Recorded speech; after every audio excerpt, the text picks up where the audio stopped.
Hi, everybody. Monday is Go Day, where we start Nursing 627, Professional Role Development of the Advanced Practice Registered Nurse. And my name is Professor Demito. I'm going to be your professor for the next 8 weeks as you begin your journey towards advanced practice. And I like to start my coursework with a little bit of an orientation to what the expectations are going to be for the next 8 weeks. You'll find that I make these little videos usually every week. I don't promise because sometimes life happens and I might miss a week, but generally speaking, I make a video of the upcoming week and submit that to you all on Sunday typically. Now, our week starts, day one is on Monday. And you'll see that I make announcements frequently, so it's really to your benefit to check every day. Now, I have a nice little app on my phone, so I know every time someone submits something on Canvas. The Canvas app is really great. You can get it for your iPhone. You can get it for Android as well, and I use that a lot on my iPad. I also have my email hooked up, so if you need to speak with me about something, email is generally the best way to get in touch with me. I have a very full schedule. I work in the clinic and I teach at Olivet, so I may not get back to you immediately. However, if you use email, I'm going to get back to you typically within 2 hours. If it takes longer than 2 hours, then I ask that you send me another email. Maybe something happened. I get really dozens and dozens and dozens of emails on a daily basis. And that's a wonderful thing. But sometimes your email gets lost amongst all the other ones. So send another one. I strongly discourage you from calling me because, first of all, I don't answer the phone when I don't recognize the phone number. And secondly,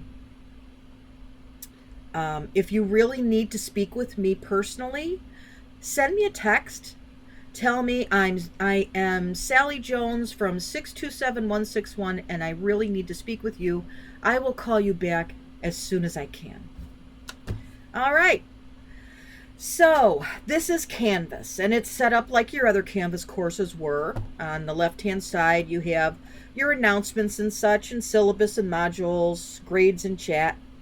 And then we have the content is set up in modules, and every week there's a different expectation. So let's see. Let's go through course resources and see what we have there. My bio, this is where it's got contact information for me. I discourage you from using this questions for the instructor. In fact, I'm going to unpublish it because this is what I don't like. People put questions on there and then this doesn't connect to anything that I use, so I'm not going to see it. And that may cause a delay in getting an answer for you. And I really like to respond to you as quickly as I possibly can. We've got some great APA format resources here. Purdue OWL. I really, really strongly encourage you to download Grammarly. It's a free resource and it helps you to ensure that you're writing a paper that is at a scholarly level. One of the things that I am a stickler for at the graduate level is that you submit papers that are representative of where you're at in your education. And at this level, you should be writing a high quality scholarly paper. And you're going to find that I'm going to be giving you resources throughout the next 8 weeks to help guide you toward the development of good papers and the process of developing differential diagnoses and things like that. Tips and that I think will be helpful to you as you take your next step towards your clinical role. All right, so now week 1. The overview for the material always starts out with this devotion and the Reflecting God website. And I really like this website. It has some very inspirational scripture here. And it seems like whenever I'm having a need for some guidance, I look on here and it's talking about exactly what I need. It's interesting how those things work. So, with this week's content, we're going to begin to explore the roles and influences that we have as advanced practice nurses and examine the differences in rural versus urban advanced practice nurses. Examine the scope of practice and the prescriptive authority in your state of practice. And yes, isn't that odd? The one thing that is different with advanced practice nurses and nurse practitioners is that each state has different rules. So, in the state of Illinois, last year we finally got independent practice. Yay, we no longer need a collaborative physician. However, if we have a DEA, we need to have a collaborative physician. So there are still some restrictions on our licensure in the state of Illinois. Some states have full practice authority. They don't need a physician for anything.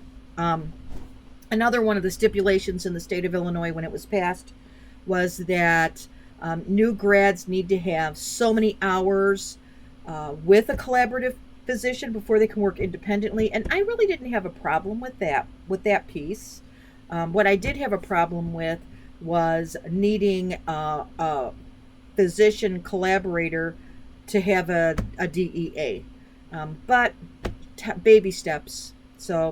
But some states work completely independent. So we have students from all over the country, so it's important for you to know exactly what you can and cannot do in the state that you're going to be practicing in. Okay, so the objectives for this week: evaluate how the APRN is improving healthcare in the United States, summarize the prescriptive authority of an APRN in your state, distinguish between roles of rural versus urban APRN. All right. The following activities must be completed in prep for this week's assignments. So you want to read these books, the Bupert book. We've got some links here to some great materials. Stanley and Bupert. Again, here are the chapters. Make sure that you're reading those. Rural versus urban nurse practitioner. You'll see these resources. And view the following PowerPoint presentation in preparation for this week's assignments. Now, the class introduction forum is always a good one. You need to have your class introduction forum submitted by Wednesday at midnight. That's always the first piece. Now, I know many of you have been in class with each other along the cohort, but I don't know many of you, and there may be new people in the class, so the introduction form is a good piece. So tell us a little bit about yourself. And our first discussion. All right. How does the role of the APRN differ from the role of the RN? How has the role evolved over the past 10 years? And answer the following questions. Evaluate how the role of the APRN is improving healthcare in your state. Compare a rural and urban APRN and describe 3 similarities and 3 differences. Read all of your colleagues' posts. Respond to your colleagues following the online discussion criteria found in the Learner Requirements section of the MSN Handbook. The grading rubric defining criteria for a 5-point versus a 1-point post is also located in the same section of the MSN Handbook. Be sure to support your postings with citations from this week's readings. All right. Now, I know if we go into home and I go into course resources and I thought it was going to be here, but it isn't. So I definitely want you to make sure that you follow the standard in the MSN Handbook. What are they? Okay. You need to make a substantive post to one of your colleagues. And a substantive post does not mean, I agree, you have to come up with something. And I know, I just finished my doctorate degree and I had to do lots of these discussion posts too. And I know it can be really hard to come up with something that seems fresh, but you can do it. I know you have it in you. So I want you to make a substantive response post to one of your colleagues. Then you need to also answer one of your colleagues who has commented on your post. Now, if for some reason no one has commented on your post, then you will need to have 2 response posts. So, in all, and when I'm grading these things, so you need to have a minimum of 3 total entries: your submission, and then 2 response posts, or you know what I mean, 3 total submissions. And when I'm grading, I'm not only looking that you have 3 entries, but I'm looking at the quality of the material that you're submitting. I don't expect it to be 3 pages long, but I also will not accept 2 sentences. It needs to be a good, substantive post. And I think that you guys have been doing discussion posts for a long time, so you have a good understanding of what the expectation is to have a good graduate post. Now record the time you spend in week 1. And this isn't worth anything, but it's important for us. It helps us to monitor how much time you're spending reading and doing your assignments, and because we want to make sure that the course content is challenging but not over so it's got to be just right. So we evaluate all these things, and as we review courses, we make sure that the material meets the requirements of the course load. So it can't be too heavy and it can't be too light. Start prepping, because this takes a while. For week 2, and there will be a week 2 discussion board, or a video, but this is a leadership PowerPoint, and you have to do voiceover PowerPoint on this. So you're going to develop a PowerPoint presentation, you're going to make a voice over and post it to this discussion post. That can take some time. I only say this because I had to do this recently. I just finished my doctorate degree, so I had to do this frequently. And I found that these PowerPoint presentations with voiceover were taking me an enormous amount of time because I kept wanting to update the material and change things. And so don't wait until the last minute to do this assignment, because it's going to take some time. All right? Now, I look forward to working with you these next 8 weeks. The key points I want to review is, if you need to contact me, the best way is through email. Make sure that you tell me your name, your course, and your cohort, so I know what I can reference what you're going to be speaking about or asking me about. Check the announcement page frequently. It will greatly benefit you, and it will keep you on board with any changes in expectation, etc. Check your email frequently. And don't wait until the last minute to submit assignments. I know it's hard.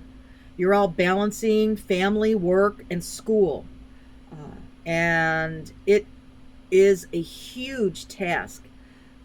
But you have made this decision, you've made that commitment that you're going to go to graduate school and get your advanced practice degree, and you need to really allow yourself to do your assignments at your best potential. So you know how to contact me. I think you've got a pretty good idea of what my expectations are.